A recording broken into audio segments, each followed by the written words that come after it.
you, but I will always be here to protect you, and I don't even know what that means. You see, what I'm saying is, I haven't always been the best of men. there are men far worse than I've ever been.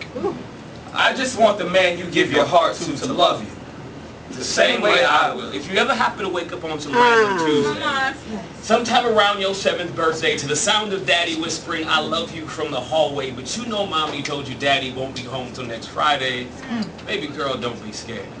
It's just that I've been whispering echoes of that sentiment from a long time ago, and sometimes it just takes a little while to get to you. See, that one was from early spring, 2006. See, that was the first time I saw you. After a late night of trying to fit in with a crowd of partiers being rowdy, I laid down to the sound of heartbeats. Mine sounded like into a familiar symphony. The other sang a little sweeter, but with a familiar melody. I said, "I love you" out loud, and a tear fell immediately.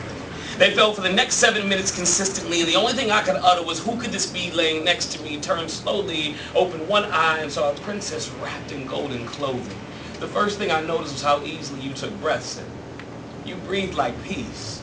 Nothing missing, nothing broken, and all I wanted to do was talk to you, but you were too busy interceding for your daddy with baby talks and coos, and that's when I realized why parents don't understand their children till they're 2.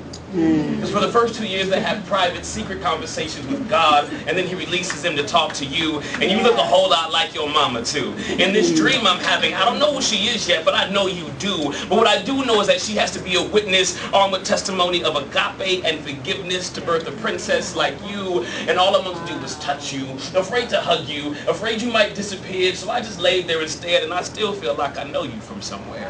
Like you've been praying for me since '83, just so that 27 years later, your daddy would be right where he's supposed to be, so I can be a great father to you. And we're not quite there yet, but from this moment forward, I can only live for you, and now even the night, she seems brighter. I can see your smile even through the tears, and I haven't cried like this in years, but for some reason, they just won't stop.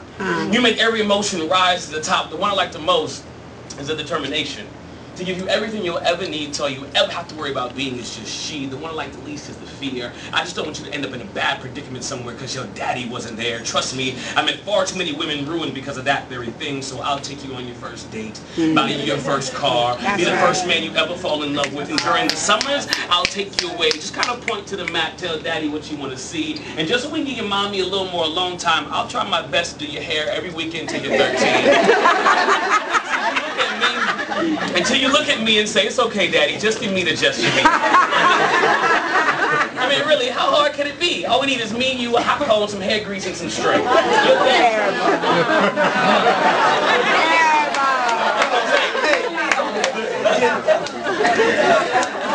Your daddy can do all things. Like put 200 post-its on the wall, each marked with a different reason for why I love you, never lie to you, never be deceiving, never be late without good reason, and that's how you should be treated. If he does anything less, then leave him.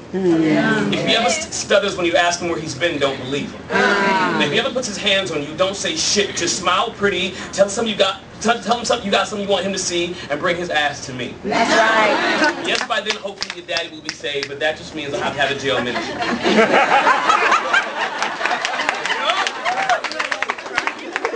Out of control. Back again. Yeah. Please. Yes. And that's how you should be treated. If he does anything less, then leave him. If he ever stutters when you ask him where he's been, girl, don't believe him. And if he ever puts his hands on you, don't say shit. Just smile pretty. Tell him you got something you want him to see, and bring his ass to me. What? Yes, hopefully by then your daddy will be saved, but that just means I'll have to have a jail minister. And that's how much you mean to me. Now it's time for you to get some sleep. I'll see you again in a little less than a decade, a little more than a heartbeat. Until then, just know your daddy loves you.